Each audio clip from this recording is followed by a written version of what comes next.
Well, so this has all been very helpful. I have a fun slash not so fun question for you, which is going to be kind of more in your wheelhouse.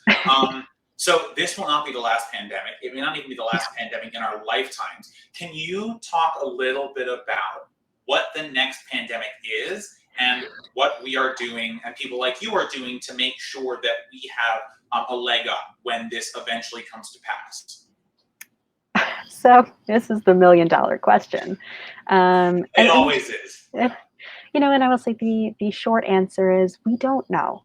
It's the highest likelihood is that it will be a respiratory virus. Again, for decades we thought it was going to be flu. Um, and the second runner up was coronavirus. It was either going to be an influenza pandemic or a coronavirus pandemic.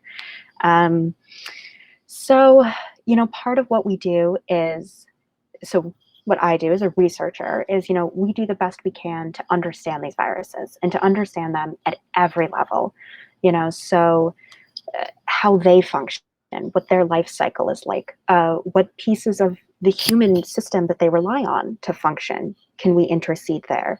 I have friends and colleagues who study the immune response to these to see if we can create better vaccines that will work. Um, on the public health side of it, there is huge amounts of biosurveillance that's done.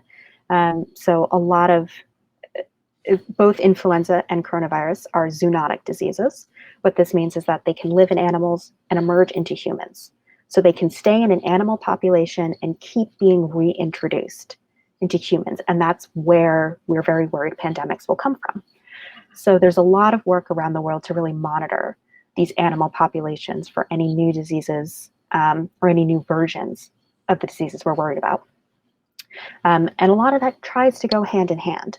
So, for instance, my specific project is we started with the 2009 H1N1 swine flu, and I'm studying kind of mutations that have emerged in a seasonal variant of it from 2017.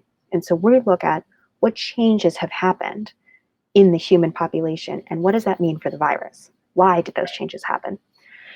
On the political level, because at the end of the day, as we're seeing,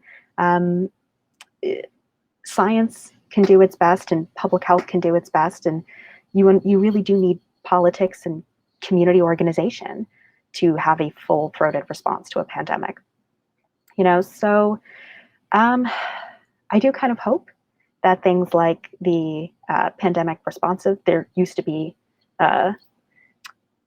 pandemic response team kind of within, I believe it was the Office of Science, Technology and Policy, or the Office of Science and Technology Policy, OSTP. Hopefully something like that will be resurrected. Hopefully we will have more funding for things like long-term pandemic response. And hopefully communities will kind of have better understanding of how to work together to respond to these kinds of things of, you mask for your community, you get vaccinated for yourself and for your community. So hopefully if this ever happens again, we will have some of the same tools that can be applied. Yeah, I appreciate that, and I get not knowing.